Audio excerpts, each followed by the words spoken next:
Here's a real quick video on the very basics, the absolute basics of bullet trajectory. And you've heard this word. Trajectory simply means the path a bullet takes once it leaves the barrel. Very, very simplistic terms. Basically, when you have a rifle such as this and the bullet comes out, immediately that bullet is going to start to drop. That's just one of the factors affecting the path of a bullet.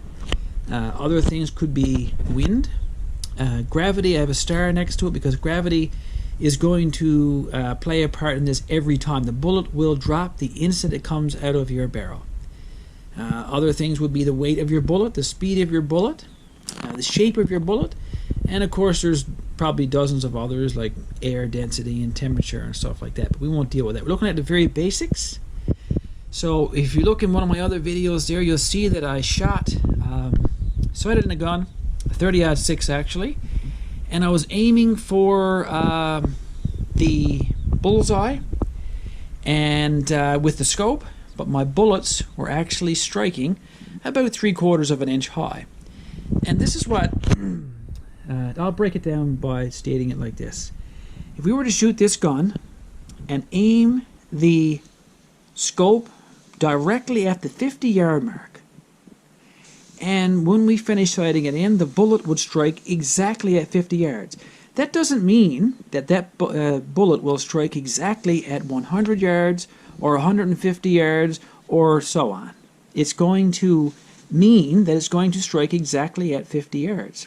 But of course the bullet is going to drop after that. So at 100 yards, we're looking at below the target, the bullseye, and at 150 yards will be way low. So how do you compensate for that?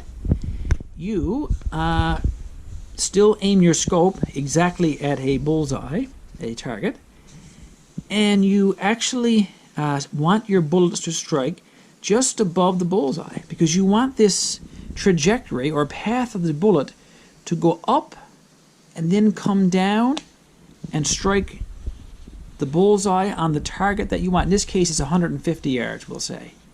So if you want it to strike right on at 150 yard mark, it has to be high at 50 yards and high at 100 yards. And when it drops down, he'll strike through there. Of course, at 200 yards, it will be below again. In the extreme case here, say if you wanted to sight it in to strike right at 200 yards, of course, at 50 yards, your scope would still be aimed directly at the bullseye, but your bullets would strike much, much higher at 50 yards, higher at 100 yards, high at 150 yards, and then eventually drop and strike right on the mark at 200 yards. Just a quick mention of the other ones. One that I focused on just then were basically gravity, the dropping of the bullet. Wind, of course, don't sight in your gun when it's 50 or 60 kilometers of wind, left or right, because of course when it's not windy, your bullets will strike left or right to where they did when you sight in your gun. The weight of the bullet, the heavier the bullet you have, the further it will go. So you want to make sure that if you sight in your gun with a 150 grain bullet or a 180 grain bullet, and it's sighted in with that particular weight of bullet, then you use that particular same weight of bullet when you go to do some additional shooting or hunting or whatever.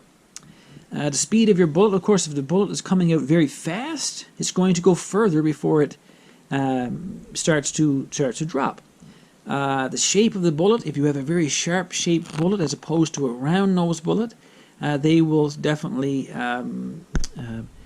move through the air differently. And again, the others, air density and temperature and all that kind of stuff, that's something that's, again, we're talking about the basics here. It's something for another video.